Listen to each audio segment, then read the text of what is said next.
तो इस एपिसोड की स्टार्टिंग में हम देखते हैं कि वो मार्शल किंग उन बंदों से कहने लग जाता है कि मैं तुम्हारे ब्लड डीमन सेक्ट में कभी भी नहीं आऊँगा, इससे अच्छा तो मैं मर ही जाऊँ। और अब वो बाकी बंदों को उनसे लड़ने के लिए बुलाने लगता है और अब उसे देखकर एक मार्शल किंग उसके पास आ जाता है और वो कहने लगते हैं कि तुमने सही फैसला किया। और अब वो आगे बढ़कर उसे मारने के लिए आगे बढ़ रहा होता है कि पीछे वाला मार्शल किंग उसे एक यूविल स्माइल देकर उस पर एक हमला कर देता है, जिसे देखने के बाद वो सारे हैरानी से उसे देख रहे होते हैं कि और वो उससे बचने की कोशिश कर रहा होता है कि वो एक और हमला उस पर कर देता है, जिसकी वजह से वो तभी मारा जाता है। और उसके पास आकर वो अपने घुटनों पर आ जाता है और वो कहने लगते हैं कि मैंने ब्लड डीमन सेक्ट के सामने सरेंडर कर दिया और मैं उसके साथ अब जुड़ गया हूँ। और अब ये देखकर वहाँ के सारे मास्टर उस पर गुस्सा हो रहे होते हैं और उस पर चिल्ला रहे होते हैं, लेकिन वो कहने लगते हैं कि तुम सारे भी ब्लड डीमन कल्ट में जुड़ जाओ, ये तुम्हारे लिए फायदेमंद होगा। जिसे देखने के बाद पीछे भी वो कहने लगते हैं कि तुम मेरे काम के आदमी लग रहे हो। और अब वो सारे मास्टर उसे देख भी नहीं रहे होते हैं और वो सारे चैंसो और उनके प्रिंस को देखने लग जाते हैं, जिनके बीच में अब भी फाइट हो रही होती है। और अब उनका प्रिंस हल्का पड़ता जा रहा होता है, जो कि अब पीछे हटने लगता है, जिसको वो भी भाप जाता है। और अब वो कहने लगते हैं कि यंग प्रिंस खतरे में लग रहे हैं और अब वो फिर से उस पर हमला कर देता है, जिसे देखने के बाद चैंसो भी अपने स्वॉर्ड का इस्तेमाल करता है और उनके बीच में फिर से फाइट होने लग जाती है। और अब वहाँ पर एक ब्लास्ट होता है, जिसकी वजह से वो पीछे गिरने लगता है कि तभी चैंसो फिर से उस पर हमला कर देता है, जिसकी वजह से वो पीछे हो जाता है। और अब ये देखकर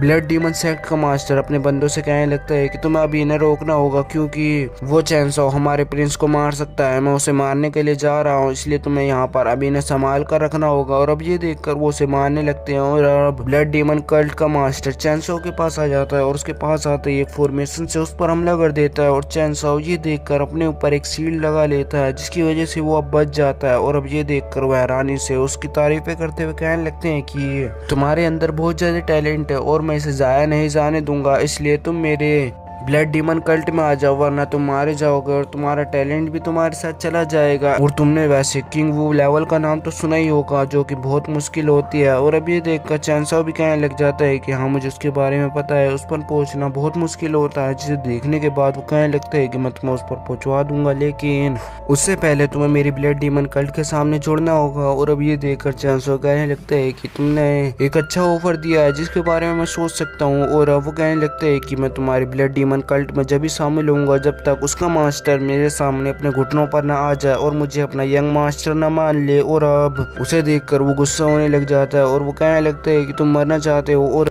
उसके आसपास अपना डोमेन फैलाने लग जाता है। जिसे देखने के बाद वो एक टेक्निक से उसको दूर कर देता है, जिसे देखने के बाद वो फिर से हैरान होने लग जाता है। और ब्लड डीमन कल्ट का मास्टर गोब्लिन डी वो टेक्निक का इस्तेमाल कर उस पर हमला कर देता है, जिसकी वजह से उसकी टेक्निक बहुत ही करीब आ जाती है। लेकिन चैंसो उससे कहने लगता है कि ये भी मेरे सामने कुछ नहीं होगा। और अब वो अपनी लोटस डीमन फायर का यूज करता है, जिसकी वजह से उसकी टेक्निक पूरी तरह से ब्लास्ट हो जाती है और वो पीछे जाकर गिरता है। और अब चैंसो को देखते हैं उसे कुछ फील हो रहा होता है और पहले से वो ताकतवर महसूस करता जा रहा होता है। और अब हम देखते हैं कि चैंसो ब्रेक थ्रू करने लग जाता है और 5 सेकंड में वो ब्रेक थ्रू भी कर लेता है, जिसकी वजह से उसके अंदर से बहुत सारी एनर्जी निकल रही होती है और सब उसे लगातार देखते जा रहे होते हैं और वो कह रहे होते हैं कि आखिरकार ये ऐसा कैसे कर पा रहा है। और अब हम देखते हैं कि उनके ऊपर बादल गरजने लग जाते हैं और बीच में सारी बिजली जमा होती जा रही होती है, जिन्हें सारे बंदे देख रहे होते हैं और डायवा डायनेस्टी के बंदे भी उन्हें देख रहे होते हैं और उसमें एक क्विंसी भी होती है। और हम देखते हैं कि ऊपर चैंसो के ऊपर सारी बिजली गिर रही होती है, उसके आसपास भी, जिसकी वजह से उसकी शील्ड भी टूट जाती है। और अब लगातार चैंसो के ऊपर बिजली गिरती जा रही होती है, जिसे देखने के बाद एक मास्टर कहने लगता है कि ये तो तबाही मचा देगा। और अब ब्लड एंड किंग भी उसे देखकर लगातार हैरान हो रहे होते हैं और वो कह रहे होते हैं कि आखिरकार ये करने के वाला है। और हम चैंसो को देखते हैं जो कि उसकी एनर्जी को पूरी तरह से सह भी नहीं पा रहा होता है और वो पूरे दर्द में होता है। और यहीं पर ये एपिसोड खत्म हो जाता है।